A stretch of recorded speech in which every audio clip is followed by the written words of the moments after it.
Today I wanted to show you how to disassemble the drone. This particular model is the Bwine F7GB2, and it's a good little machine. Pretty interesting on how it was assembled. What I'm going to do is show you briefly how it goes back together, and then you'll know how it comes apart. So the project I had to work on was replacing this right rear arm and motor.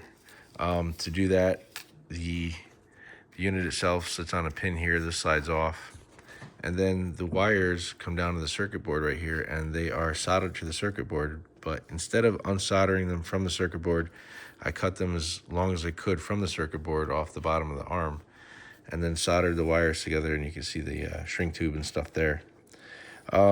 This little plate sits on top in here. Hold on a second, like that.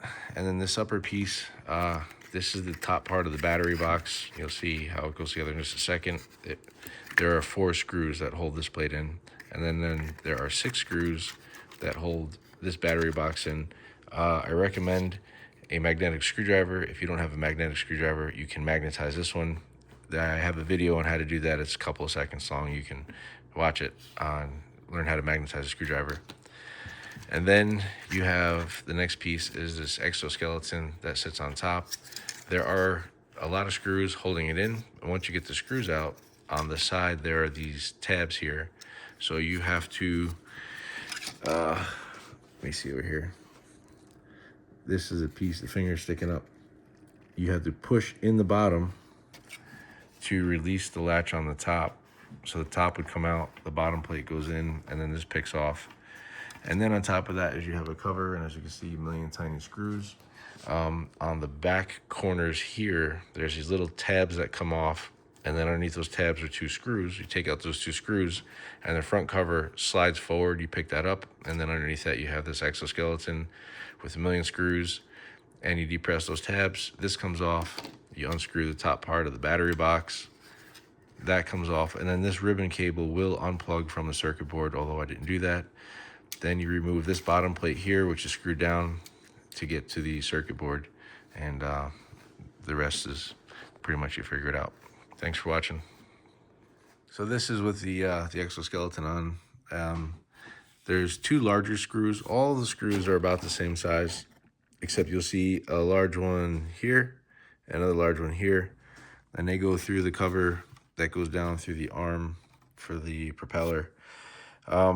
Another thing, when taking this thing apart with all these little tiny pieces everywhere, you have to make sure that trouble is occupied and, doesn't go smacking small screws all over the place. I've had to secure the work environment a few times because of trouble, but I'll show you when it goes back together here in a second. Okay, so this with the top piece back on. As you can see, there's a lot of screws. Screws down there. Wait for the camera to focus. There's one on this side, one there that goes through the arm of the propeller, and then these last 2 in the back you leave open because of the top cover. If you look at the top cover in the back, see those little tabs, and those are the only 2 screws in the top cover. They're covered by those pieces. And on the bottom side here, you will see that there's these locking tabs that correspond with these pieces here that'll sit down and slide back. So the way to take off the top cover is these little caps, pop them off, that's them in there. There's 1 screw on each side underneath them. Remove the screws, slide the cover forward. You slide the cover forward, unlocking it, and then you have access to the rest of the machine. Thanks for watching.